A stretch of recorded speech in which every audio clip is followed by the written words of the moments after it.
Good morning. Welcome to this Culture and Leisure Overview and Scrutiny Committee.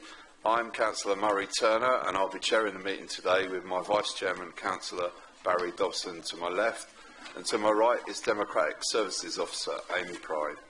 Can I remind members that the meeting is being recorded and can also be watched as a live stream or later via the SKDC webcast on the Council's website. It would be appreciated if mobile phones could be switched to silent for this meeting, please. There is no scheduled fire drill today, so we're here along. Please make your way to the nearest exit to the assembly point on the green at the front of the building. If you wish to ask a question or make a comment, please raise your hand and we'll write it down and speak to you each in order. Thank you. Let's go straight into the agenda then. Item 1, public speakers, of which we have one this morning, Sam Rodden, founder and CEO of Art Pop-Up. Sam, would you like to come and speak from here, please?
Thanks very much for that, Sam.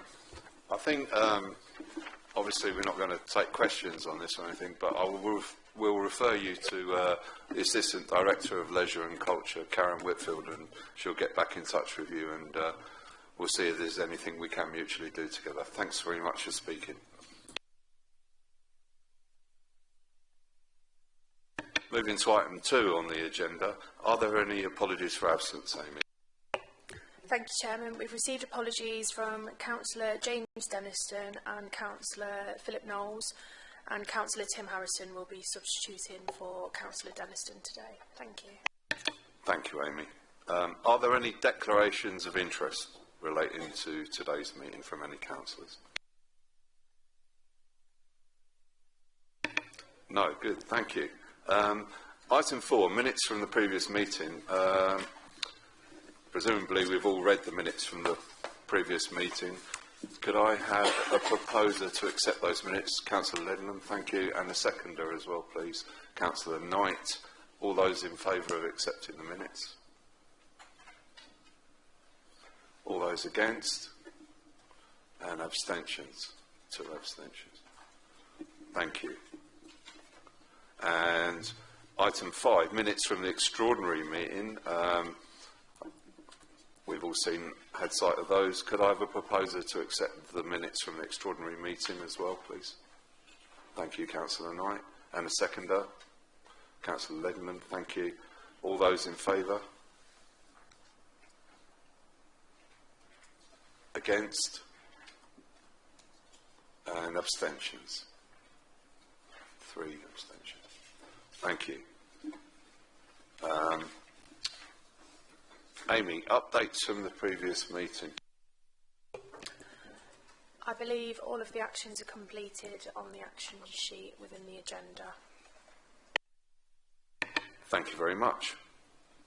We're going to move straight on to item 7. Are there any announcements from the Leader of the Council, Cabinet members or the Head of Paid Service, please? Councillor Baxter and Councillor Stokes.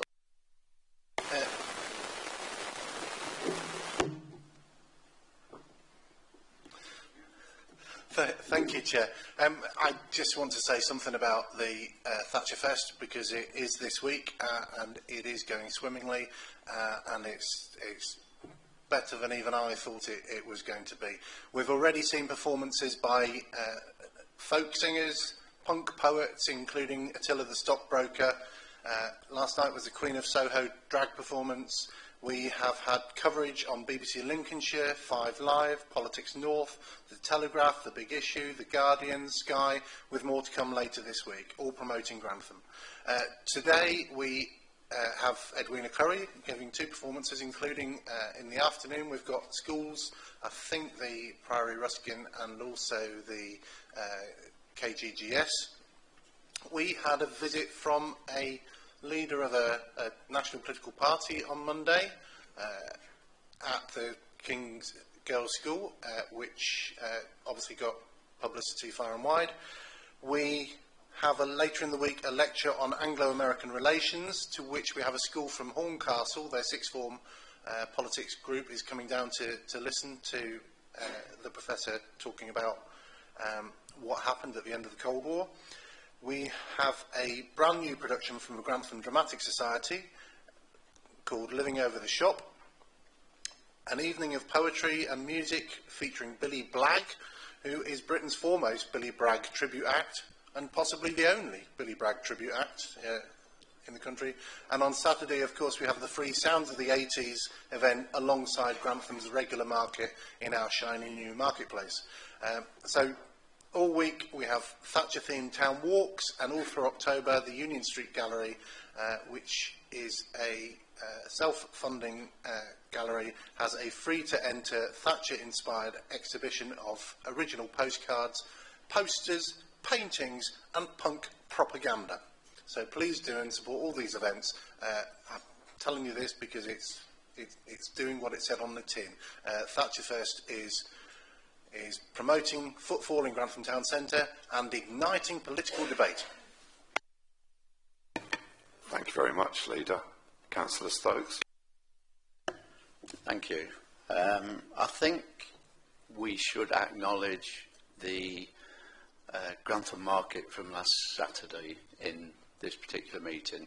We had a Diwali event in the marketplace which went incredibly well, a crafts market and an ordinary market which resulted in 47 stalls and lots of people.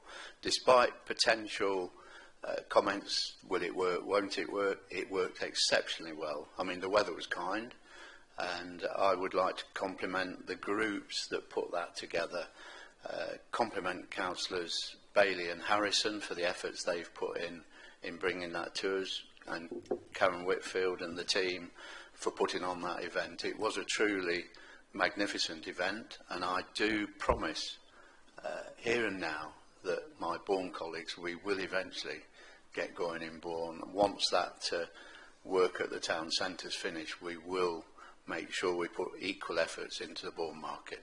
Thank you. Thank you very much, Councillor Stokes. Well done all who are involved. Okay, let's move on to, I'll just let Paul get his breath back. Item 8, the play area strategy, and Councillor Stokes is due to present this report. Thank you, Chairman. I'm pleased to present this update report today on the play area strategy action plan, which was endorsed by members of this committee in September 2024. The provision of high quality play areas supports the Council's corporate ambitions and provides opportunities for improved health and well-being outcomes for local communities, particularly in relation to children and young people. Over the past year, significant work has been undertaken by our officers to ensure that the actions within the plan have been completed through available budgets and additional grant funding, and we have had several. A total of 15 actions were completed in full, with 3 actions considered as in progress and ongoing. Some of the completed improvements are showcased within the Appendix 2 for you to view. Further work has since been undertaken to review the findings of the play equipment inspections, and these have fed into a revised action plan in Appendix 3. Members of the Culture and Leisure Overview and Scrutiny Committee are recommended to note the significant work undertaken over the past 12 months in delivering the action plan and the improvements made to the Council's play areas, and also agree to receive a further update detailing the progress made against the actions identified in 12 months' time. Thank you. Thanks very much, Councillor Stokes. Do I have any comments or questions from any members of the Councillor Baker? Thank you, Chair. Yeah, I just want to say, first of all, thank you. Like, the park in Bourne is awesome. My daughter loves playing on it. I think I said that in the last meeting that I was here. So thank you very much for all the work that you are doing. It is wonderful. I am going to kind of just challenge a little bit on accessibility to parks and wonder, are we going to be putting in more accessible paths? So, for instance, into the park in Bourne, it is almost impossible to get a wheelchair into that park. There is no swings or roundabouts for people, wheelchair users in those parks. And I'm just wondering if that is something that we are considering as a council when we're kind of putting together improvements to our parks. Thank you. Michael, would you like to answer that for us, please? Yeah, thank you, Chair. So thank you for comments, Councillor Baker. So yes, when we do our play area refurbishments, we are looking at accessibility, and we do try and put inclusive equipment in there where we can do. There's a broad spectrum of what is inclusive, what isn't inclusive, and we do get asked that question quite a lot of times. So when we're out to tender with our suppliers, we do specify inclusivity in there, and that's detailed in the strategy. Thinking to the wellhead player in Bourne that you mentioned, obviously the council has a lease for the play area part. The surrounding grassed area sits with Bourne United Charities, it does. So that's something we could probably pick up as a conversation with them, perhaps moving forwards. But yes, where possible, we will look at putting inclusive equipment in. Thank you. Any further questions on the play area strategy, please? Councillor Lednam. Yeah, I'd like to make a comment because I notice how a lot of these have been funded by the Prosperity Fund. that the ground is being broken at Denton on the 8th of December, and that was fully funded at the last round of Prosperity Fund. So they're going to have their play park back after a 2-year absence. So it's good news. Great news. Thank you, Councillor.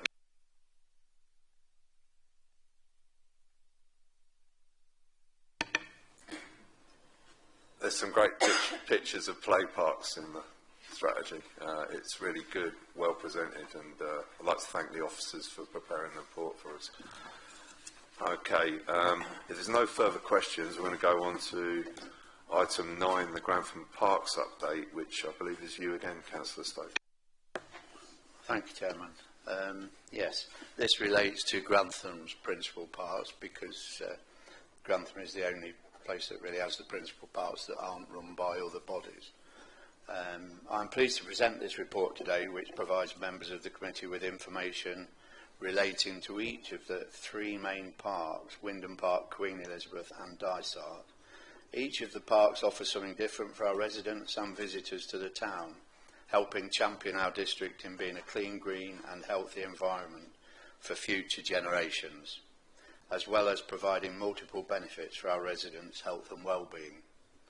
In July this year, the Council was notified that each of the 3 parks successfully retained their accredited Green Flag Awards. I think I've probably said that several times, but they did, which recognises and rewards well-managed parks and green spaces, setting the benchmark standard for publicly accessible parks and green spaces in the United Kingdom and around the world.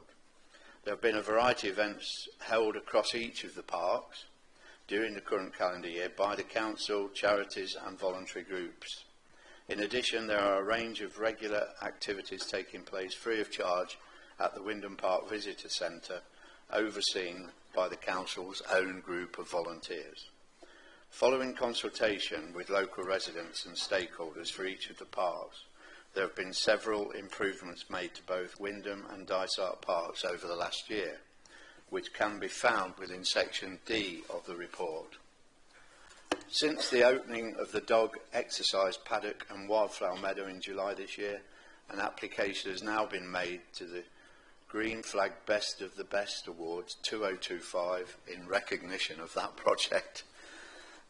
Without the volunteers that give their time and expertise to the parks wouldn't be what they are today.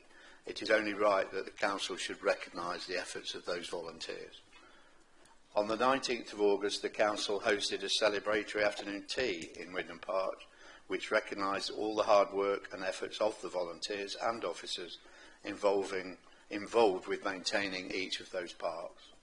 Members of the Culture and Leisure Overview and Scrutiny Committee are asked to note the contents of the report, and we are happy to answer any questions they may have. Thank you, Councillor Stokes. Are there any questions or comments on the...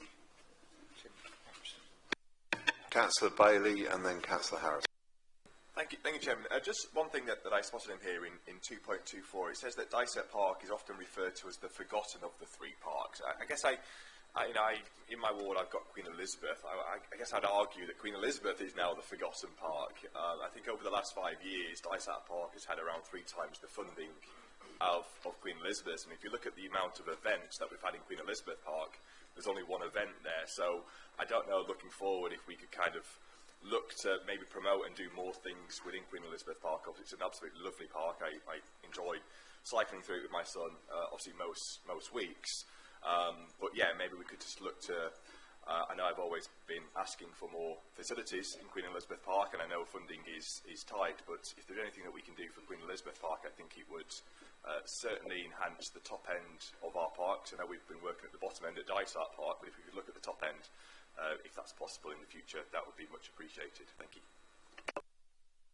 Michael Chester, are we looking at Queen Elizabeth? Yeah, I can certainly work with the team to look at what events we can do in Queen Elizabeth Park. Obviously, each park's got a different sort of feel to them, but yeah, that's certainly something we can look at.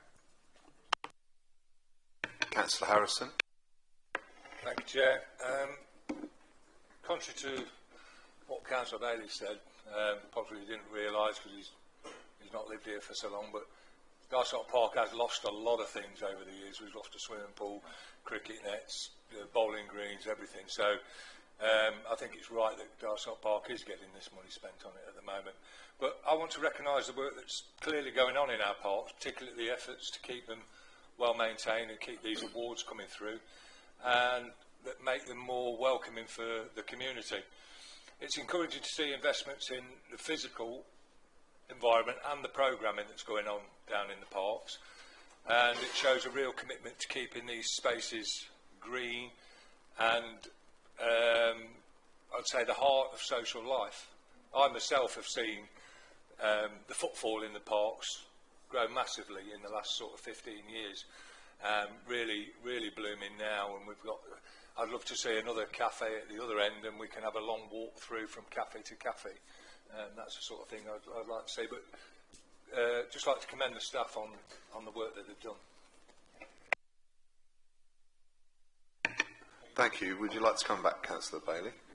Not come back necessarily. I think I'm kind of building on what Councillor Harrison said there, and I'm just kind of curious, do we have like a long-term strategy vision for our parks, like a 5 to 10 year plan? Obviously you mentioned there kind of a cafe or of some kind. Do we have, some document somewhere that kind of says, where are we going, where are we taking our parks? I think a lot of things that happen obviously are reactive, which is understandable, but do we have a bigger vision as to where do we want our parks to be in kind of 5 to 10 years time? Does that exist? Thank you.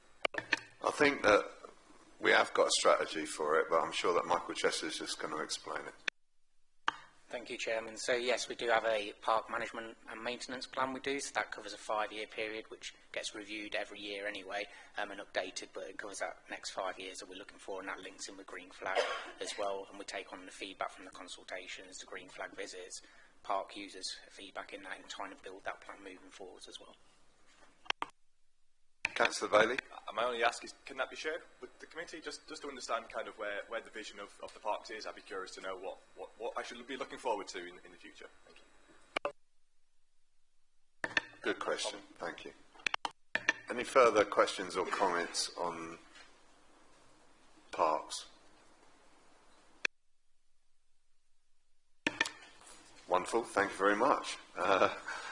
Okay, in which case we're going to move on to the Cultural Strategy 6-monthly update, and this is going to be presented by Councillor Stokes. Thanks again, Chairman. This report provides the third 6-monthly update on the implementation of South Kesteven's Cultural Strategy 2023 to 2026. Since its adoption in July 23, the strategy has continued to guide the Council's work in delivering high-quality cultural opportunities and strengthening community engagement across the district. The update highlights a wide range of progress, including the continued success of the Pay It Forward scheme, which has now raised over £13,000 to expand access to arts and cultural experiences for those who may otherwise face barriers. It also reflects the breadth of outreach activity delivered during 2025, from rural touring and music in quiet places to free family fun days in Bourne and the Deepings, engaging residents of all ages. The report further outlines developments in marketing, the growing reach of our venues and innovative partnership approaches, such as the collaborative approach towards Thatcherfest. Alongside these, members will note updates on major cultural programming, improvements to facilities, the creation of a new events officer role, and the achievement of key performance indicators. The update demonstrates the Council's ongoing commitment to supporting inclusive, accessible and sustainable cultural services that enrich local communities and deliver value for money. The recommendation before the committee is to note the information provided, offer suggestions on any additional information required for future updates in relation to the implementation of the strategy. Thank you very much. Thank you. Is there anything that members feel that we're not doing that we could add to this programme? And are there any other questions? Councillor Baker. Thank you, Chair. Yeah, so 2.4 info on page 67 sort of talks about the Into Film Festival, and it talks about the fact that it's free for schools, which I think, as a teacher of a school in Stamford, I think is a wonderful idea. However, my question is, why am I, as a teacher, particularly a teacher of drama and dance, not hearing about these things? You know, you say that you've got an officer that is involved in that, and yet I'm missing emails, so, or they're not being sent. So I'm just asking the question kind of with my teacher hat on here instead of a counsellor hat here, or as a counsellor, saying, if these things are available for schools, which are desperately needed, why are we not kind of receiving those emails? Is there an issue with them not being passed on, so that you maybe need more direct links to the arts teachers in those schools? Or is it that they're just not being sent to those schools? Great question. Who would like to answer that? Karen Whitfield, please. Thank you, Chair. Thank you, Councillor Baker. Unfortunately, we've not got Jade Porter with us today, so I'm lacking on a bit of the operational detail. I can definitely take that question away.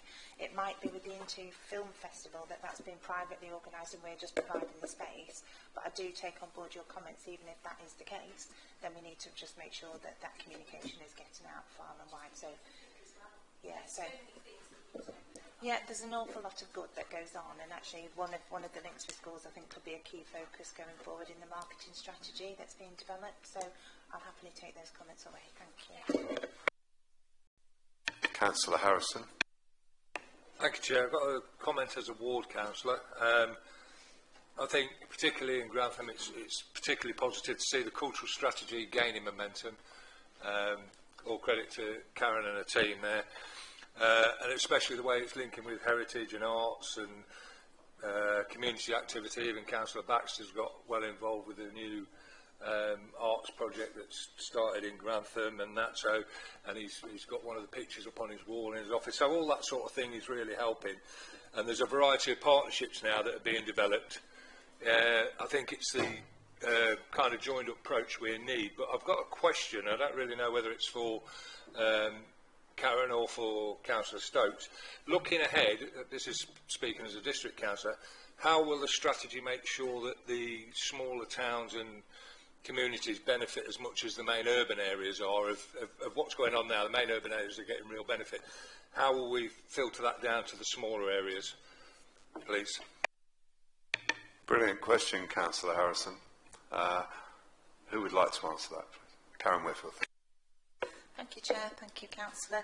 That's something that we are really keen on developing. Obviously, within the report, we have got the rural touring scheme. We do take music out to quiet places, which are rural locations. So I think there is much more we could do in terms of outreach, and for that reason we are putting a budget bid forward for next year. And there's the awareness. Obviously, we've had the Future High Street Fund, which is concentrated on Grantham because that's what we were funded for, but we're really keen to take the learnings from that and apply it across the district. So hopefully that budget bid will be supported and we can have an officer in place and some revenue funding to develop that, but it's something we are really keen on doing. Thank you. I believe Councillor Stokes wants to partially answer that question as well, particularly how we're going to develop events in the capital of the East, Billingborough. Well, I don't know whether anybody has actually been to the music in quiet places. It is a specific blend of music that you need to choose and that, but I've been to several, and one of the things, and I know Councillor Baxter's keen on this, the music in quiet places is always held in churches, and utilising those churches for those events highlights the beauty of those villages. I know we've definitely been to Denton, is it, Harlexton, and it's amazing how wonderful those facilities are, and I think, I can't guarantee it, but I would love to see more than the 4 or 5 done that takes to those. It's something we can take to the villages, and we do it very, very well, and it's usually sold out, which is quite remarkable. They're not massive venues, but they're sold out, and it gives an opportunity for the churches and the community to come and benefit together. So I think there's some really good points there that we could look to take on. really would be useful. Thank you, Councillor Stokes. Councillor Knight. Thank you.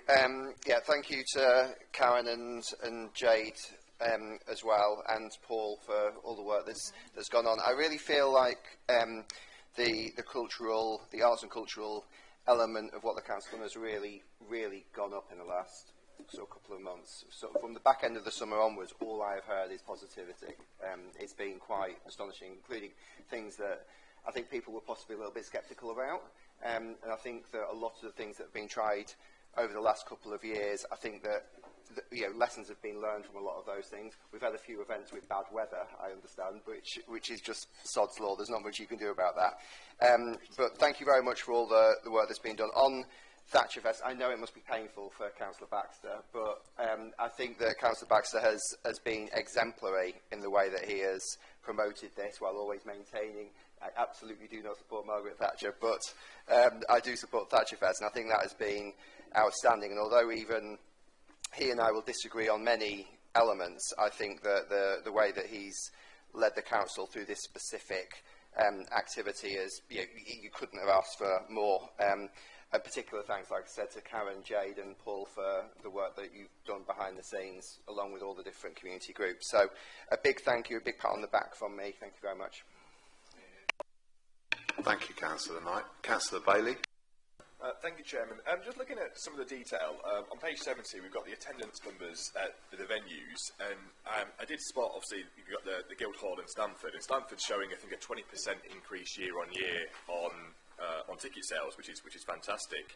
Obviously, the Guildhall has, I think, dropped 4%, and I just wondered what the reason for that was. Is it we've had less events, or is it we've got the same amount of events but less people attending them, or are we kind of hit that saturation point where we're not going to be able to kind of increase ticket sales because we just run out of days, or kind of where are we with in regard to that? Cause kind of, you can interpret it two ways when you look at the detail there. Thank you. Whitfield, please. Thank you, Councillor Bailey. Yes, I think there are a couple of facets to this, really. So, obviously, we provide an artistic programme for the Guildhall, but we're also reliant on community hires as well. So, whilst we dictate our own programme, it depends on the number of hires that come through. And I think with our concentration on programming, we've got a new programming officer now that looks after Stamford and Grantham. So we're really being selective about our programming and hoping to try new things in terms of generating new audiences. So it's not that the quality or the participation has dropped. I think it really lies on the number of events that have been held. As Councillor Stokes will say, I know you're a regular attendee. We've had some fabulous sell-out shows, and particularly the ones for the Thatcher Fest have been extremely well supported, and I was happy to go to the Queen of Soho last night and just see that theatre absolutely buzzing, full of people, up on the feet at the end of the show, and the atmosphere was electric in there, and everybody had a great evening. And I think, that for me was that's why we do what we do, because it was absolutely brilliant. Thank you very much. I believe Councillor Stokes wants to speak further on this.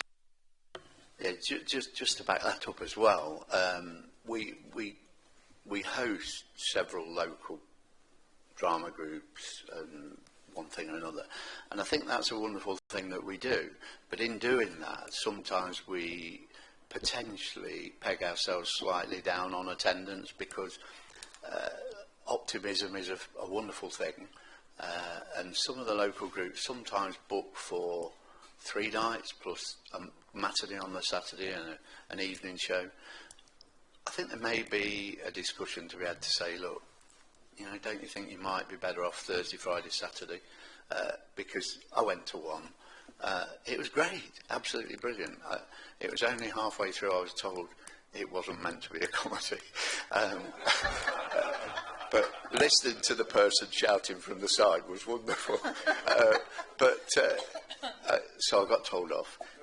But I just think sometimes they're slightly optimistic, and I think we may need a discussion there. So I know that is a factor, that they're probably getting 70 or 80 4 nights, when actually they'd probably get 150, and we could report those figures. Thank you very much. Good, concise answers. Any further comments on the cultural strategy? Excellent. We'll move on now to the Sport and Physical Activity Strategy, item 11, and I believe Councillor Stokes is going to present this report. Thank you again, Chairman.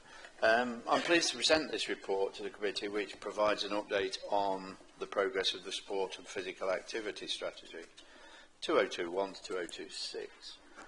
To underpin this priority, the Council is delivering on the Sport and Physical Activity Strategy and Action Plan, which was adopted in 2021. The Leisure Team is responsible for targeting key areas and working with partners to provide opportunities for residents and visitors to live healthy, active lifestyles. The information detailed within the report covers the activities which have taken place since April 2025, including physical activity initiatives for council employees, partnership and collaborative working, activity delivered at the leisure facilities, and an update on the active life survey data from Sport England. The current strategy is dated 21 to 26 and is therefore due to be reviewed. This report details the steps that are being taken to refresh the strategy. Additionally, planning, preparation and promotion is well underway for all of us, I think, for the Health and Wellness Day on Saturday the 1st of November, being held at Grantham Mears Leisure Centre. This event gives residents the opportunity to discover local organisations that support health, movement and well-being. The event poster will be circulated to all members for sign-up. Therefore, the recommendations of the report are that the Culture and Leisure Overview and Scrutiny Committee note the progress and delivery of the Sport and Physical Activity Strategy, consider the results of the latest active lives data available for South Kesteven, note the progress and steps to refresh the Sport and Physical Activity Strategy, and suggest enhancements to the extent and clarity of information produced for the next 6-monthly report. Thank you, Chairman. Thank you very much, Councillor Stokes. Have we got any questions or comments on the Sport and Physical Activity Strategy? Councillor Bailey. Thank you. Just on the graph on graphs, I have to say, 2.26. So what I'm interpreting from this is that we've had a slight reduction in people that are active, which is at least 150. Sorry, Councillor Bailey, can you switch your microphone on, please?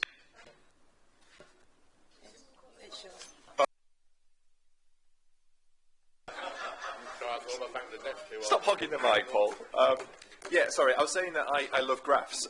In 2.26, I'm just trying to understand what I'm seeing here. Am I seeing that the active, obviously, residents, which is 150 minutes a week, has come down 5% slightly, but we have seen a 5% increase in people that are inactive, less than 30 minutes a week. So are we seeing improvements here? Is this a trend that we're seeing, that we're actually seeing more people exercise, but people are exercising less? How am I to interpret that graph? If you could help me out there. Probably Beth. Thank you. Bethany Gordon, please. Goodman's. Thank you. So whilst we have no evidence based on what the graph is showing there, we see the 5% decrease in the active level, so 150 minutes a week, but we see an increase in fairly active. So people are still hitting 30 to 149 minutes, so it might be a change of 150, reducing down to just under that. So we've got no suggested evidence, but we will monitor it and then hopefully pick up conversations with Active Lincolnshire to dive into that information a little bit deeper, so I can take that away if you want. Councillor Rayside. One comment and a question. So I noted that Lincoln City Football Club's doing partnership with Bourne, and as my son plays for Lincoln, I'm really pleased to see that they're doing work within South Kesteven. Pertaining to the same graph, it's quite broad spectrum instead of stating South Kesteven for adults. Do we have data showing if adults were disabled, or a bit more context as to what adults are benefiting on and who we may be missing out on? And I guess to expand on that a bit more, how is this strategy addressing health inequalities? So access for rural residents, disabled, as I mentioned before, older demographic, just focusing on the inactive population. Beth, are you able to answer that, please? Thank you. So, in relation to the first part of your comments, so you mentioned about recording like disabled adults' activity levels. So last year I say slightly refreshed the strategy to incorporate disabled adults that we wanted to report on. So if you'd like to see that within the reports moving forward, we can definitely pull that data from Active Lives to then put that into a graph as well, and we can delve down into different types of residents within the district, so we can look into that. It just depends on how much data is available on the Active Lives website. So I know we can get the disabled adults data though. In terms of older adults and so on, we're doing a lot of work with the age-friendly communities agenda. So we've worked with Leisure SK to focus on specific sessions for older adults and so on to make sure they've got those opportunities within the district. So there is definitely work going on behind the scenes. Again, I could probably pull some data from Active Lives to try and get a little bit more if you'd like. The second part, rural, so we are, can you just remind me of that part of the question of what you wanted the, sorry.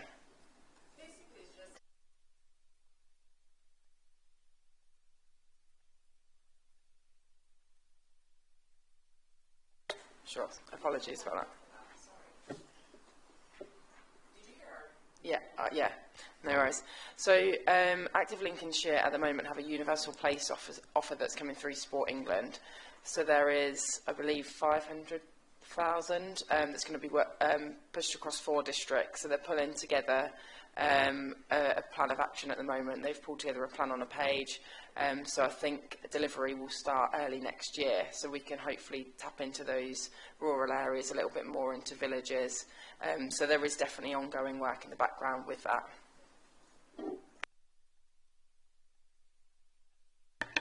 Would you like to come back again, Councillor? Yeah, just to say that if I can have the information that you mentioned, I would appreciate that. Thank you. Before we come to Councillor Knight and Councillor Harrison, whilst we're on this subject, when we're dealing with local sport, it's a lot to do with, are there any volunteers to run any organisation to make this happen? And I don't know if in some way in our strategy we can encourage more volunteers to come and help do these activities. Councillor Baker looks like she wants to speak on this. But we are going to come to you, Councillor. Sorry, I just want to add to that. The same with the arts volunteers. It's not just sports, it is the arts as well. We absolutely are reliant on volunteers. Thank you. Beth's going to come back with some stats for you. Thank you, Councillor Rosak. Councillor Knight. Thank you, Chairman. I was going to have a couple of bites at the cherry, but I'll just wrap it all into one.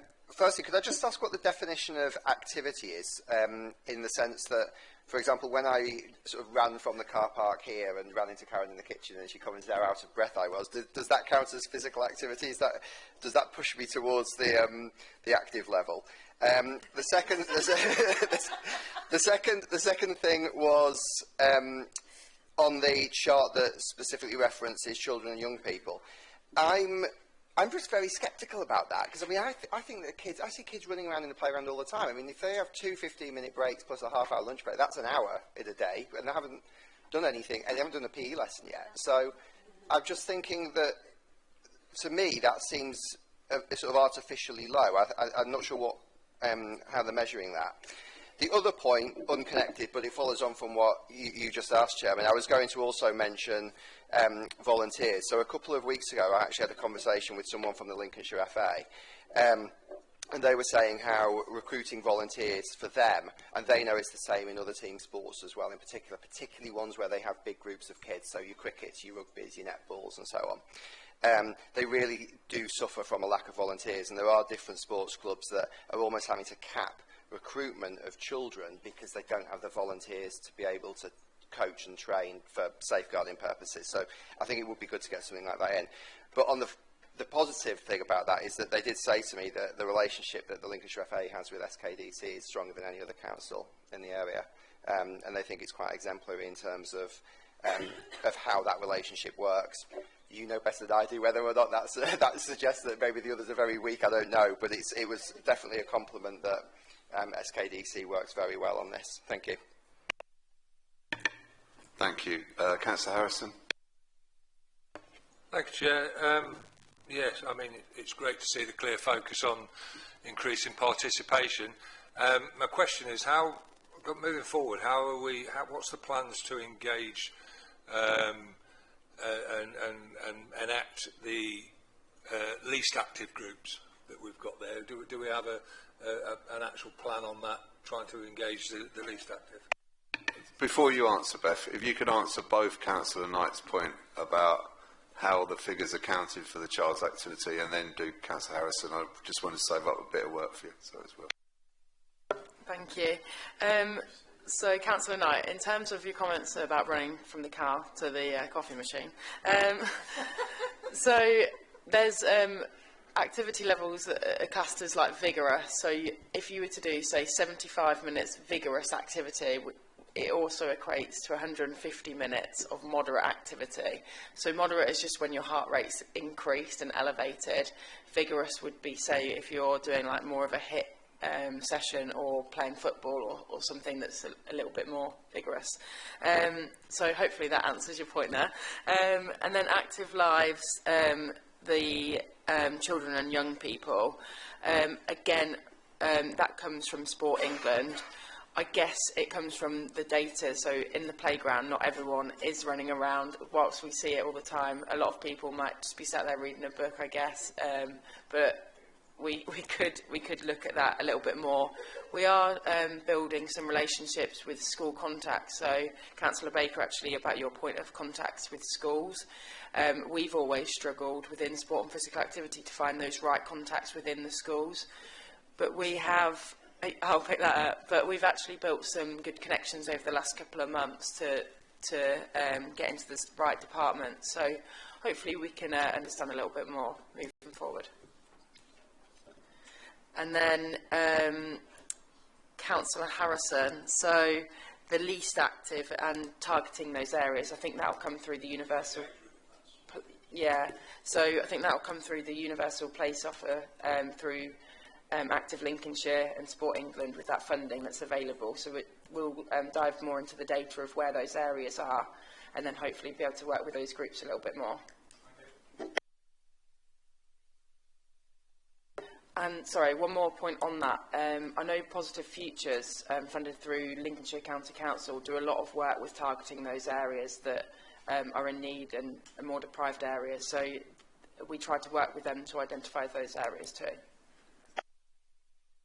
Thank you very much. Did you want to come back, Councillor Harrison? Councillor Ledner? Yeah, just commenting on what Beth's saying there as well, and also Councillor Harrison. I mean, the event on the 1st of November, I mean, that will hopefully open the doors to more sporting activity organisations, which I think Beth said about 15, 16 stallholders coming, hopefully some more. But hopefully that will open plenty more doors for people to get involved, and also it will give the council the contacts they need, so they can push out further and wider activities throughout the district. Because they're having an intro to the various different organisations. So hopefully things at the moment are very much positive and on the up. So hopefully it'll be a successful event. Thank you. Any further comments or questions on this? Excellent. Thanks very much. Good debate. We're going to move on to item 12. There is an announcement following this item, a verbal update on the Grantham Town Football Club. liaising. So we're going to go item 12, Leisure SK Limited Performance Report, and Councillor Stokes is going to present this. Thanks, Chairman. That's got people wondering. Because we're making good progress, can you indulge me for 2 minutes to expand on a discussion that came out of the last item, but I feel is worthy of more enhancement. Is that all right? You have my permission, Councillor. Thanks, Chairman. I think Councillor Baker rightly mentioned the volunteers in the arts, and just sat there thinking, we have, and if I just take Grantham because I know it back to front, and then I know that Stamford reflects that, and probably mirrors it even more. The productions that we put on, we shouldn't forget that whatever they are, the Grantham Dramatic, the St Peter's Hill Plays, as it happens in Bourne, as it happens in Deeping, as it happens in Stamford, all those people are volunteers. They're not paid. 9 times out of 10, they fund what they provide for the stage in themselves. So all of those are volunteers. When we then when they take their production to the Guildhall Arts Centre, we have professional technician in the lighting box. Very often we will have a volunteer working alongside that professional technician. We'll have 2 or 3 spotlight operators, all volunteers. We will then have a team working with a duty manager in the theatre, and I'm guessing last night there would be at least 4 people in the theatre who would be all volunteers. Now, those volunteers, I know, they get to see the show, but if something happens, then they don't see the show. And it's not always possible to pick the show. So I think, yeah, I mean, when we reflect back, we should be highly thankful for volunteers, and it's wonderful, really, that people will do it. I mean, that commitment is enormous, so I think it's really good. And I thank Councillor Nye for what he said about things. I think we've had some incredibly positive reports. The people on this front row, excluding me really, well, but including me partly, but they are incredibly enthusiastic about it. And I think it's a shame really that Jade Porter wasn't here today, because she has really lifted things in the arts, and I'm also highly optimistic about where the Corn Exchange is going to go. So I just wanted to mention our volunteers, because the more you sit back and think, you think, oh, goodness me, where would we be without these volunteers? A number of times in my past I've heard that we should celebrate our volunteers, but it's difficult to know exactly what to do. Do we give them a few sandwiches at Wyndham Park? Thank you very much for coming, have a nice chat. But actually, it's hundreds, isn't it? And across the district, the people who open up village halls, all these volunteers keep the things that we want to promote and put on going across the district. Thanks, Chairman. Sorry, I'll get off now. Thank you very much, Councillor Stokes. I know Councillor Harrison wants to say, but one thing you could do is send letters to people who hand out CBEs, MBEs, things like that, and recommend people who are doing valuable work on our behalf in your local communities, because that's how those people get those awards, when people write letters. Thank you. Councillor Harrison. Thank you. I just really wanted to echo what Councillor Stokes said there. I've been lucky to be involved with scores of volunteers that have supported me in a number of efforts, and if I can take this as an opportunity to thank them for what they've done. And I would like to see, as Councillor Stokes said, some way of recognising them maybe, and that could then encourage more people to step up and step forward. The Grantham Together thing that we run gets lots of volunteers through that. Even a letter of thanks could go a long way to some people. So maybe if individual councillors could put names forward and addresses of people they know that do a lot in their community, and maybe they could get a letter of thanks from the council. Something like that might go a way to doing something, and it's minimal cost, isn't it? And I'd just like to mention 2 people that I would consider putting on a letter for an award, and two local people, Susan Swinburne and Rob Dixon, who the time and effort they put into this town is phenomenal. So a thank you to them and all other volunteers in this town that I've come across. Wonderful. Thank you, Councillor Harrison. I don't know who's going to pick up the letter task. Sorry, Karen. Okay, lovely. Thank you ever so much. Well, I think that's a great idea, Councillor Harrison. Let's move on now to item 12, Leisure FK Limited Performance Report, and this is to be presented by Councillor Paul Stokes. Thanks, Chairman. I will stick to the script. The report before you today offers members of this committee an update on the performance of Leisure SK Limited during Q1 of the current financial year. The performance requirements against the leisure management contract objectives are set out in the new agency agreement which commenced in April this year. I'm not going to say that. In developing the suite of key performance indicators, KPIs for the Council's leisure contract, officers undertook research with other local authorities across the country and through the Association of Public Service Excellence, APSE, to ensure that the KPIs reflected current trends in the market as well as being fit for purpose for the Council.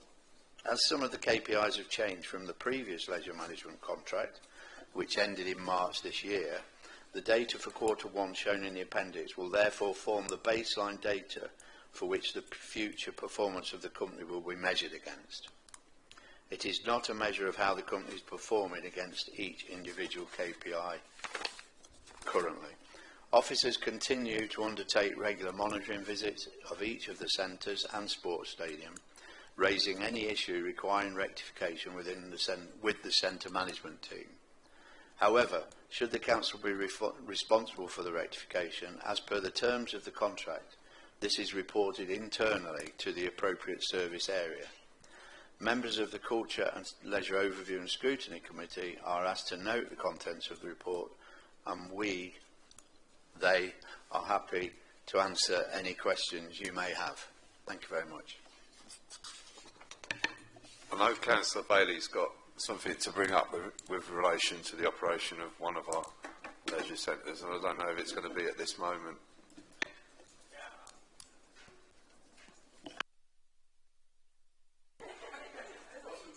Yeah. No, it was obviously I sent an email a couple of weeks ago about a real health and safety concern. Obviously at the Mears, obviously I was there with my little boy walking around, as you do, and some of the fire escapes obviously had been kind of secured with a chair. I know it was a windy day, but obviously from an evacuation perspective, obviously that is a big no-no, it's a big red flag. So I just wanted to see if there was any update, obviously from the officers who I sent the email to, about obviously why that happened. Obviously, do we have a problem with our fire doors that need replacing, and it's a maintenance thing? But yeah, just to understand kind of where that investigation has got to see if we can avoid such incidents in the future. Thank you. Thank you, Councillor Bailey. So before we go on to talking about the KPIs, Councillor Stokes going to answer that. Yeah, I mean, you sent it to me as well. I can assure you that has happened previously, not regularly, occasional individual mistake, incompetence, on the basis of, I don't want that door rattling while I'm doing something next door. There's nothing wrong with the fire door is secure. I've spoken with Michael. It was somebody who was irritated by a slight rattle because of the excess wind. It's inexcusable, and it was dealt with within 30 minutes of your photograph.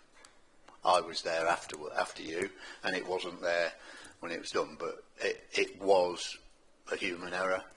It's not a regular occurrence, and I can vouch for the fire door. Thank you. Would you like to come back on that?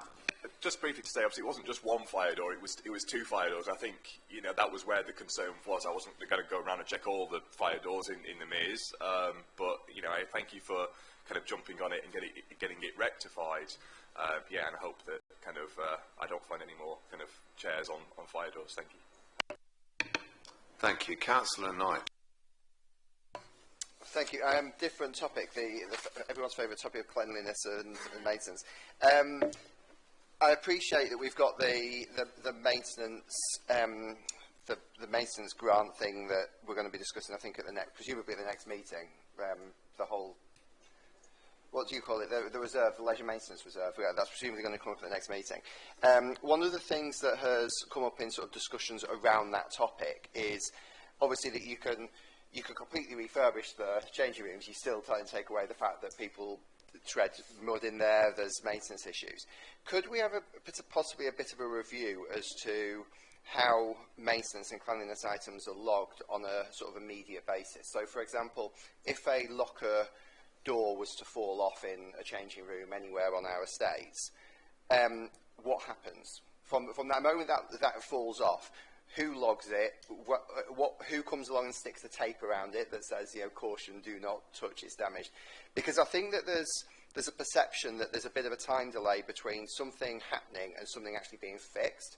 And I'm not sure if, just from speaking to different people in the council, I'm not sure if there is a standard maintenance logging process. In my head, there should be a clipboard stuck behind the reception desk that someone goes in and they write, locker door off, fix, spotted 11 AM on Saturday, and then there's a time scale for that to be fixed. For example, is there a maintenance man or woman that goes around our estates, that goes around just spending all their time fixing little problems? Because those little problems being fixed quickly would probably avoid some of the bigger problems that we have long term. And it would be a real shame if we do spend money to refurbish any of these changing rooms, if we're still back at the problem of people treading mud in, people knocking the bottom off doors and so on. The other thing is, I know that we say this all the time, can we please go back to having blue bags for the changing rooms now that it's getting winter?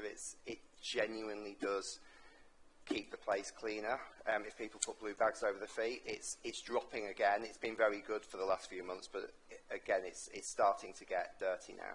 Thanks. Presumably you're referring to either galoshes or overshoes. Overshoes, I've never heard of a galosh, but yeah, an overshoe, those blue bag things that you stick over your shoes. A lot of people do bring their own in, but it's nowhere near enough to stop it getting dirty. Tim wants to come in on the same subject. Should we hear Tim's comment on the same subject then? It's not on the same subject. All right, I'm keen to get onto the KPIs, so if we could give an answer on that, please, Karen. Thank you, Chair. Thank you, Councillor Knight. I'll let my colleague Michael come in on some more of the operational things, but I'd just like to make a general comment about the leisure reserve that's obviously being put forward. So we've had the initial visits now across all the facilities, and I think there is a general feeling that actually the £500,000 is not going to solve all the problems. So we're having to look at the prioritisation of that and where we'll get the most bang for a buck, so to speak. I think one of the acknowledgements, though, that the surveyors made while we were going round is actually there's a lot that Leisure SK need to be responsible for as well. So some of those things that you're talking about, like locker doors, yeah, that is their responsibility, and maybe we do need to work with them to smarten up some of those times around that. And we're committed to do that as part of this, because what we don't want to do as a council is invest in those areas and then, things fall back into disrepair. This needs to be value for money for the council and actually deliver improved tangible results for customers, and we are really keen to see that through. So I don't know if Michael wants to come in on the more operational details. Thank you. Thank you, Karen. So in terms of the overshoes, I think they've been taken out of the centres probably 6+ years. They have, and I think at the time it was more of an environmental impact that they have, and from personal experience you still get challenged as much as telling somebody to take their shoes off to put blue overshoes on, and often they are poor quality and ripped. But I can certainly pick that conversation up with Leisure SK when I meet with them next to see about that, whether that's something that they're looking to do. I know we do look at various options. The maintenance side, the reporting, so when we do our walk-arounds, our monitoring visits, we do give time scales for rectification, and then any actions which are delayed or prolonged, we then do meet with the board, and we can flag those with the board as well for a rectification. Obviously the council has its own internal process as well for the council's responsible areas of maintenance as well, where issues get logged. Thank you. Are you satisfied with that answer? Councillor Knight. Yeah, sorry, just to come back on what Michael said, yeah, I mean, I think that what I'm referring to are the really, really small, minor, niggly little issues that I think if they, yeah, if it gets to the point where it's part of the sort of monthly routine maintenance checks, it's probably the system isn't working in that sense, because it should be really picking these things up almost instantly. It's a bit like if your kitchen, one of your kitchen door handles falls off. The odds are within 2 or 3 days at most, everyone puts it off a little bit, I appreciate, but you just need to go to the garage, get a screwdriver and screw it back on.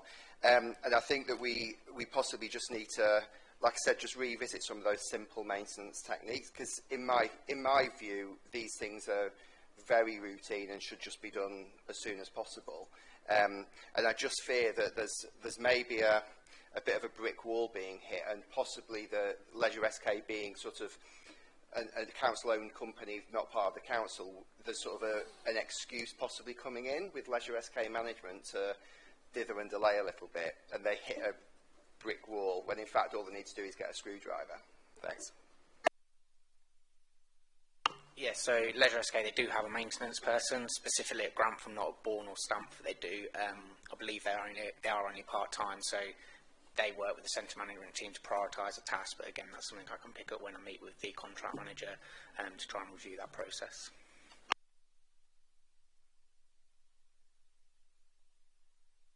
Thank you very much. Councillor Harrison.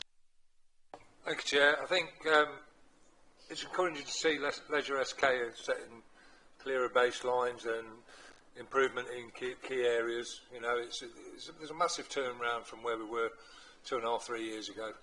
So I think there needs to be a bit of recognition there.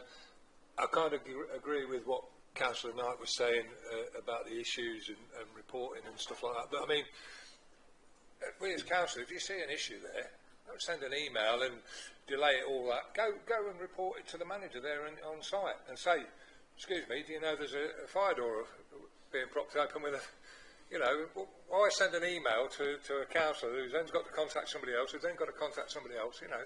Let's play the game right. It's not a point scoring exercise, it's about trying to get things right for people. Thank you, Councillor Harrison. Councillor Noon. Councillor Knight, each time we bring about the hygiene issue, remember, talks about mud. Can we not look at removing the mud outside the building, and all that issue will go away? If we've got mud that people are walking over outside concrete.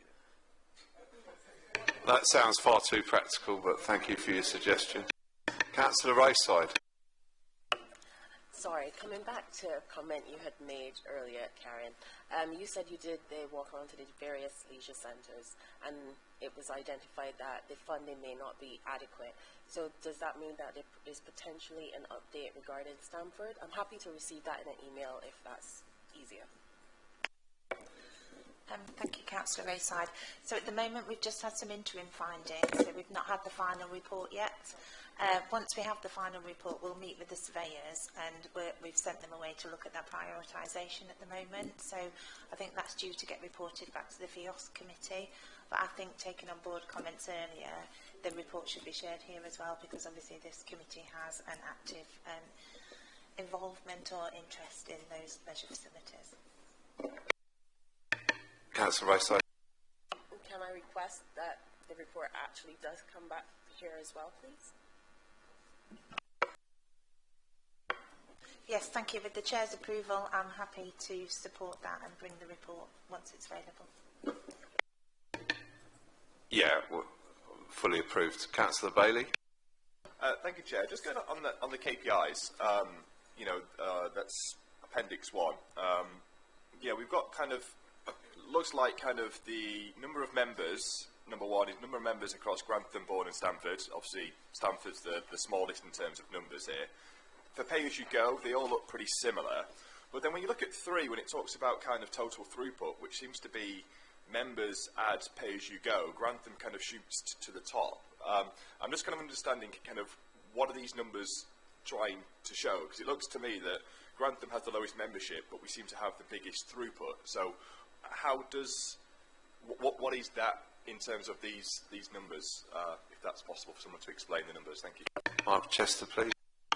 Yes, I can try and explain them. So, obviously, total members are those with like a fitness membership, and that are coming through the centre. In terms of that total throughput, so thinking about Grant from all the events it does as well, so it's counting everybody that comes through the door. Sometimes there's an estimation, like a badminton court, it'll probably class as 3 people from their management system, it will do.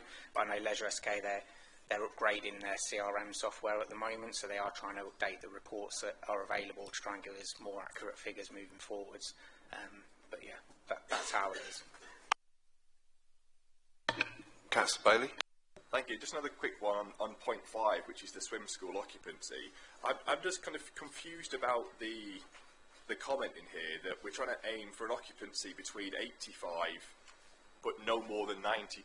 I'm just kind of, I mean, I would have thought that we're aiming for 100% occupancy. Where does that 90% kind of come from? Thank you, Councillor Bailey. So, in terms of occupancy, when we was doing the KPIs for the specification, we worked with Swim England on that one as well, and they recommend an occupancy level of 85% to allow movement within the programme as well. If you're 100% occupancy, there's no space for you to move your child to in a class. So, where we've got high occupancy, for example, at Grantham, if a child, for example, passes stage 2, but stage 3 is at 100%, there's nowhere then for them to move into. So it's trying not to hinder their progress, whilst a little bit of progress can be taught in their current lesson. It allows that free movement through the programme. Very well answered. Thank you. Any further questions on the KPIs, particularly with reference to, do we think we're capturing all the information we need? Is anyone, because this is the first produced results from the set of new KPIs, are we happy with the KPIs themselves? Councillor Knight. Just a quick one, following up from what Councillor Bailey said about the throughput figure. Obviously, Grantham, nearly 100,000 people. I think that I would be interested to know how they figure that out, because, I mean, when I take my son in, I should, in theory, for a swimming lesson, I should be counted as one of those people, but my son should be counted as a member. But we don't go through any kind of barrier. There's no one sitting there going click, click, click as we walk in. So I can't help but think that's estimated. It seems about right in terms of the figure when you just look at the number of people that are going there with kids. But obviously a pay-as-you-go user is much more valuable than me just wandering in to sit in a horrible sweaty room on a Saturday morning watching my son do his swimming lessons. So there's a different value that we can place on these. So it might just be worthwhile looking at that, trying to break it down and trying to get a more accurate figure. Because like I said, there is no barrier that I go through. I've never seen anyone counting. Yeah, so for swim school in particular, so the attendance for the child is recorded each week through the software that they use, and then an estimation is used of one parent visits with a child, so they have that one parent in. So it's not an exact science, attendance figures, and we see them through different data streams, and you get a big variance, but they do a manual process involved in it as well. But as I say, when I answer Councillor Bailey, they are trying to improve that reporting system that they're using as part of their upgraded software. So it's something we can work on moving forward with them as well. A further question, Councillor Bailey? No, it's just that you asked about kind of anything that's missing. I mean, based on my example, I would like to understand kind of any health and safety kind of issues across, as a KPI, just to make sure, like, if it's a low, medium, high, I know there's different ways of scoring it, just to make sure that there aren't any kind of health and safety issues that are, increasing or decreasing across the centres. I don't know if that is a sensible KPI that we should be looking at. Be happy to take advice of officers on that one. Thank you. Yes, so thank you. So whilst that isn't a contract-specific KPI, it's something that we can provide for members if they wish. So as part of our quarterly contract monitoring that we receive from Leisure SK to do report on health and safety, their audits, breaches, findings, that sort of thing. So we can provide some information in future reports if you so wish. Councillor Knight. Sorry, it's a bit scattergun, isn't it, Chairman?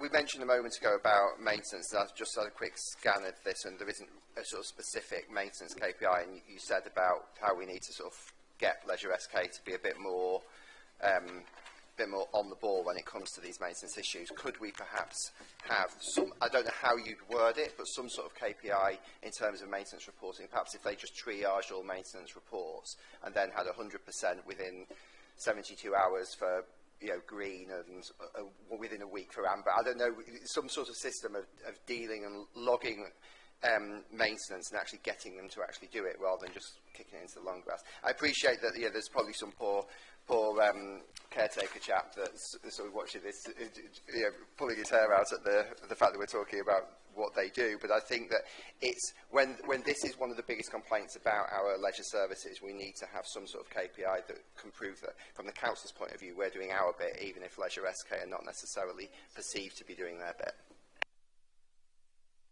Thank you. So yeah, we can try and establish something with the monitoring reports that we do. Council and I, we do set timescales. So I think there's a 6 hour, 72 a week, a month timescale. So we can try and pull that information out there. I don't know how we'll do it off the top of my head, but it's something we can certainly look at. Yeah, no problem. Thank you very much. Any further questions on the Leisure SK KPIs? Lovely. We'll wrap that one up now.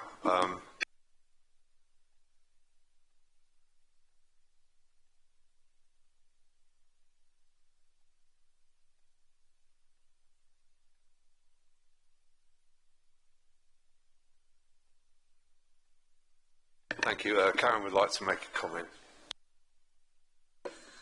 Thank you, Chairman, for indulging me.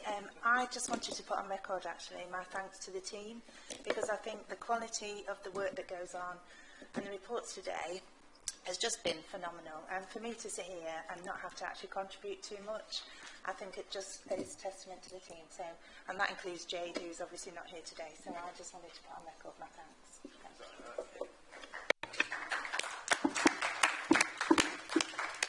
I think we have one further question on Leisure SK from Vice Chairman Councillor Dobson. Yeah, thank you, Chairman. I'd just like to ask on item 4, Appendix 1, then item 4. There are several things on here that I think that we could do with some more information on for local groups and so on, which is the Lincolnshire Co-op for Healthy Wellbeing Walks and the Chartered Institute for Management of Sport and Physical Activity. Are we actually members of that? Do we know?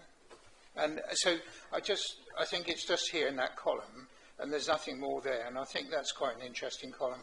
I know we've gone through all the other parts and bits and pieces and so on, but this is something for the future and how we can get more involved with other clubs and so on. Thank you, Mike. Thank you. So, yes, this information is provided to the Council through the quarterly monitoring reports that Leisure SK provides. So I can certainly include some of that information in future reports, no problem. Thank you. Karen Whitfield. I believe you've got a verbal update on the Grantham Town Football Club. Certainly have. Thank you, Chairman. You woke me up there. I'm pleased to report that an awful lot of work has gone on behind the scenes with the support of Councillor Stokes and Richard Wiles, looking at the financial viability of Grantham Town Football Club. I do have to go on record and say actually that the work that's going on in the club itself has been significant, and I know they've seen a definite increase in the number of tickets that are sold on a Saturday and for other activities. So we really welcome that. Pleased to report we've got the bare bones of heads of terms that we're now currently in agreement with. There's a couple of details I think it's fair to say just to iron out. But we're now in a position to develop those heads of terms with a view to instructing solicitors, and we've asked Grantham Town for Football Club for details of their solicitors too. So there's an awful lot of work that's gone on behind the scenes, awful lot of due diligence on their financial performance, because I think, as we said before, it wouldn't be morally right for the council to enter a long-term lease if we don't understand that it's affordable for the club. But we've got a lot more confidence that that is the case now, and we are moving forward. So I hope that's a positive update, and I'm happy to take any questions. Thank you. Councillor Knight. Thank you, Karen, for that update. I think that's really positive. Has a conversation been had about some of the non-financial things that Grantham Town Football Club does. I mean, when we had the meeting, I think 6 months or so ago, we went into quite some depth about some of the community work that has possibly been seen to have slipped when you compare it to, say, Harrowby United, the football club in Bourne, Stamford, Deepings and so on. Has there been any discussion about them upping their game in that regard? And I appreciate they're under relatively new management. I haven't actually been to a match this season. I haven't had the opportunity to. But has that element, that sort of qualitative discussion taken place yet? Thank you. Councillor Stokes? Yes. To be fair, it has, and witnessed by some people in the room. They, for example, 2 weeks ago, they had West Grantham Academy and a primary school, and 2 schools were there, and they've also had some people from a care home visit as well, and were invited. They're extending their community reach. What they're looking to do, and by our agreement, is they actually had it anyway, a slight extension at a time. They had the ground, so they can bring the kids in for penalty shootouts and that before and after the game. There's been a significant upstep in the way they work with volunteers and the community. I think there's more still to be done, and to be fair, the chairman's only been in relatively short time, and he does seem to be generating massive support and goodwill. I accidentally bumped into someone who I played table tennis with, who no longer plays table tennis, but because of his dedication to Grantham Town Football Club, where he's now the kit man, and he was explaining the benefits of the new regime. I really hope it can continue like this. We never know with football as you do, but I've never seen quite so much positivity around Grantham Football Club as I have this season, or over the last few months anyway. But there does seem to be massive efforts to engage with schools and the community. They're also trying to engage with Harrowby United in terms of those 2 matches particularly, where both of those grounds should be absolutely sold out. They're also engaging with the Armed Forces community and things like that. So, yeah, I'm positive about where we're going, and as Karen said, I'd love to think that in a matter of a couple of months we're reporting that probably not, a short period of time the lease is signed. Thank you. I've noticed a lot of improvement and a lot of activity at Grantham Town myself from an outside point of view. Obviously, I know some of the individuals involved personally, and there's heavy presence on Facebook explaining why they've had to increase prices at the bar and for catering and stuff like that. And I think they're doing a great job. But Councillor Harrison has got points to make. Yeah, thank you, Chair. The new chairman is a force of nature. He's driving a lot. He's engaging all across Grantham community. I mean, even down to providing football, the first team in kit to attend the bikers rally this year, and serve tea and coffee to the bikers bringing the stuff in. So there's a massive dynamic change in how the club is engaging with the community, and you'll see the chairman all over, as you said, on social media, engaging with all sorts of different groups. So yeah, give him time. You know, he's been in the job 5 minutes. Give him time to pull it all forward. Thank you, Councillor Harrison. Councillor Knight. Thanks. Just to come back to what Councillor Stokes said, I think at the meeting that we had, Councillor Noon and I set a basic benchmark, and we said, I think, I'll check the tape on this, that by the start of the season next year, so September 2026, we would like to see a Grantham Town women's team on that pitch. Is that going to happen, do we think? Thank you, Councillor. I'm happy to report that that is one of the priorities that the Chairman has talked to the Council about, and instigating that women's only football team.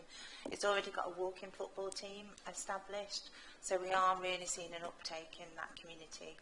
And one thing that I really get the feel and sense from the new chairman is it's all about the community, and he feels that by building that community support, that's how the club will survive, and that's his complete ethos through everything that he does, and I think that shines through. Councillor Harrison. Yeah, I can confirm he's definitely well down on the women's football team. He's even looking at a dementia football team to engage with dementia sufferers. Football teams at all ages as well, so it's not just a women's football team. They'll be looking at girls' teams at younger ages and stuff like that as well. So, you know, like I say, just give the man a bit of time. He's working really hard at it, putting a lot of effort in, a lot of time. Councillor Bailey. Thank you, Chairman. Just interested in kind of the timescale. I'm not going to, you know, we're talking months maybe, but in terms of what happens next, obviously it sounds like solicitors are being engaged, and I assume this is a decision that to enter the lease will be made by the Cabinet. So kind of, and I'm not anticipating what's going to come in the work plan, but, you know, as a committee, kind of, will we be kind of consulted or scrutinise this, or is it going to go straight to Cabinet? Obviously, I don't mind whatever happens. I'm just kind of curious to kind of understand what the process is to get this kind of over the line from a governance perspective, from a committee perspective. Thank you. So all leases are a delegated authority to the Section 151, a bit like some of the leases for factory units or whatever. I mean, obviously, everything's transparent anyway, so, but no, I wouldn't expect it to come with, or what do we think, to clause 1, 2 or whatever. But everything is there to be, you know, scrutinised as it goes along, but not in terms of everybody making a decision on a lease. This is probably quite a small lease compared to most leases that go through. Councillor Knight. I think that what Councillor Bailey's, you might not be, but what I think Councillor Bailey's sort of hinting at is that if, for example, a condition of that lease was something to do with refurbishing the changing rooms of the stadium, we would have to find the money for that, and that would be a question that would come back into what this committee does, what FIOS does as well, rather than it just being a simple lease. It's not because of the nature of this club using a facility that the council owns. It's a bit more complicated than just a straightforward contractual agreement. Thank you, Councillor Knight. I do take your point, but actually within the lease it won't be predicated on any improvements. The stadium is being picked up as part of the work for the 500k reserve, and we're, like I said earlier, we are awaiting the report back and the prioritisation. So we are aware there are some works that need to be done. When we've had a market valuation of any lease payment, that includes the stadium in its current condition, so it's not predicated on anything, and obviously that would be unwise for us to enter into that and financially commit the council to further expenditure. So we will be making some improvements, but it will be in line with the surveys that have just been undertaken. Thanks very much for that, Karen. Any further questions on this update before we go on to the work programme? Oh, sorry, Karen. Thank you. I just wanted to give councillors some assurance, because one of the comments that we had previously was about having somebody on the board of directors for the football club, and we have taken that on board, and one of the points of negotiation is for the council to have a member on the board of directors, so we've got that complete transparency, and even if that person has non-voting rights, we do think it's important that the council has full sight, full transparency of what's going on, and we can make sure that it delivers on its community engagement, you know, and is financially viable. So that is one of the negotiation points currently on the table.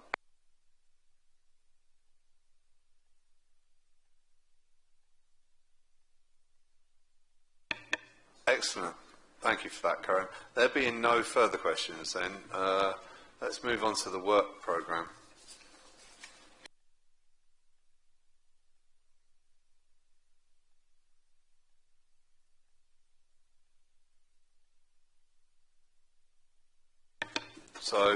So far we've got the corporate plan 24 to 27 KPI report for Q2 scheduled for our next meeting in December, and a visit from Grantham Town FC.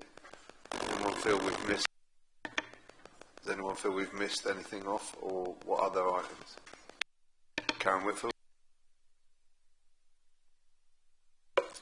Thank you, Chairman. Just feeding on from some of the discussion that we've had at previous committees, I wonder whether a report, a Thatcher Fest evaluation would be welcome for everybody, because we've had lots of conversations about the collaboration that's happened and potential costs involved.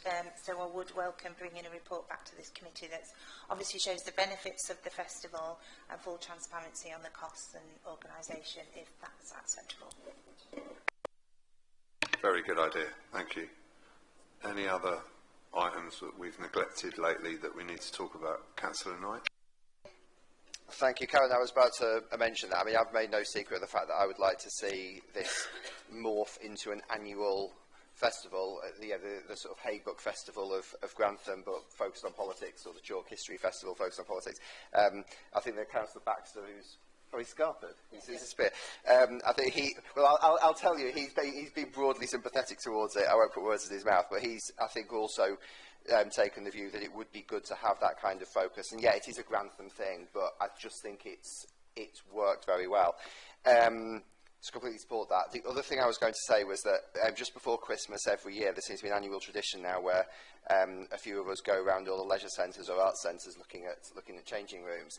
I know that the FIOS committee have also possibly mentioned similar things, because they keep hearing about these changing rooms and they're being asked to potentially make decisions on the refurbishment of them in due course.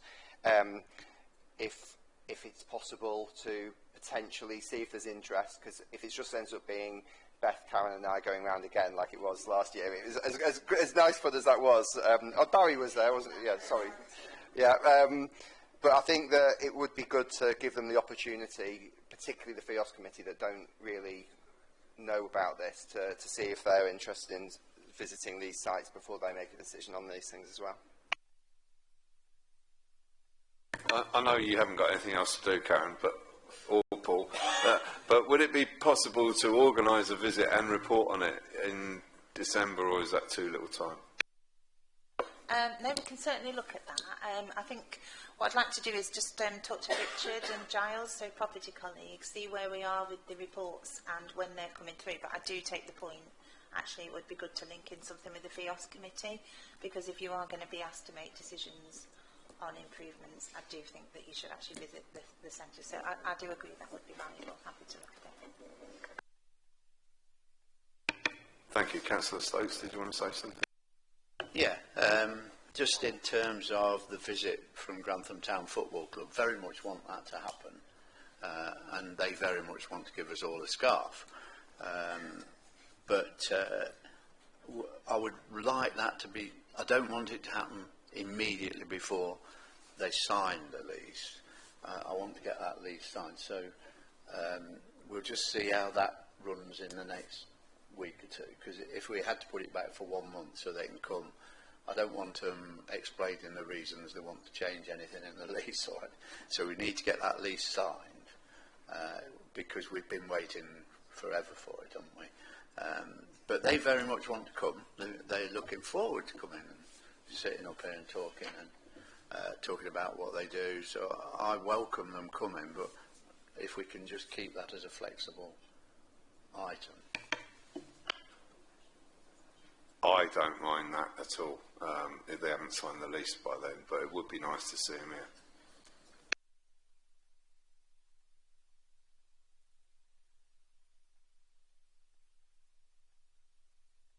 Any further? Is this on the work programme, Councillor Bailey? Thank you. It is, yeah. I just want to understand this maintenance reserve budget, whatever you want to call it. What is the process for it? Obviously, I know the money seems to be sitting with FIOS, but obviously we're very interested in it from a culture and leisure perspective. So what is the process going to be? Is it going to go to FIOS first, then to culture? Are we actually going to get a say in it, or is it going to be a joint meeting? I'm just kind of wanted to know, is this going to just be landed on us and go, well, FIOS took the decision that affects the leisure centres that we sort of always talk about? Thank you. Thank you, Councillor Bailey. I do understand the sentiment, and can I take that away and talk with other colleagues, and we'll collectively decide the process, because I do agree it spans both. So FIOS is looking at the money, but actually you're stewarding the leisure facilities. So let me take that away as an action. Just as a further to that, I'll come to you in a moment, Councillor Roadside. I would suggest the path is we talk about in this committee what needs improving first, recommend it to FIOS, and then they approve the expenditure. That would be my desired route. Thank you. Councillor Roadside. Just a question following up on one of my previous comments. The report that's ideally going to come back to this committee, did we have an idea of when you're expected to receive that report? You remember when you did the walk around? Sorry. Yeah, thank you, Councillor Wayside. Unfortunately, I don't have the timetable or the timescale for the receipt of the report. So once we have that, and we've met with William Saunders, who are the surveyors who went round, we'll be in a better position to put it on forward plans. But taking on board what we've said today, we need to decide the best governance route for that. Councillor Baker. Yeah, just kind of coming back on what Councillor Knight said, if we're going to do a tour of the facilities, would it make sense if we had the information in front of us as we do the tours, so that actually we can make more informed decisions being in the facilities that we're talking about, rather than having a piece of paper or going to see it and then having the piece of paper? Like, get the piece of paper first and then go see the facilities, and then we're in a better position to actually look at it with a constructive eye. That's just my opinion. Yep, thank you, Councillor Baker. I do agree that would be sensible. Let's have a look at the timescales and see if we can sort that out. Thank you. Thank you. I feel we are coming to a close of the meeting. Thank you ever so much. Unless there's any further. Councillor Rayside. I was waiting for any other business. Oh, well, I've just changed that plan. We previously mentioned about volunteers, and I think we all know across the board that without volunteers, the economy would definitely struggle. And whilst we're thinking of ways that we could show appreciation to volunteers, this is a perfect time to plug. We can do so in our community awards. When we think of these people, then that is another way of saying thank you for the work that they're doing. So I just thought it was a good time to remind everybody about that. Thanks for that.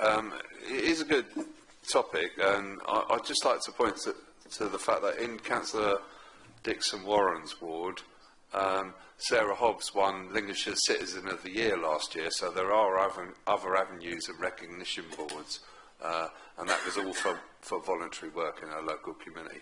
Karen? Thank you, Chair. Thank you, Councillor Rayside. I think that's an excellent idea.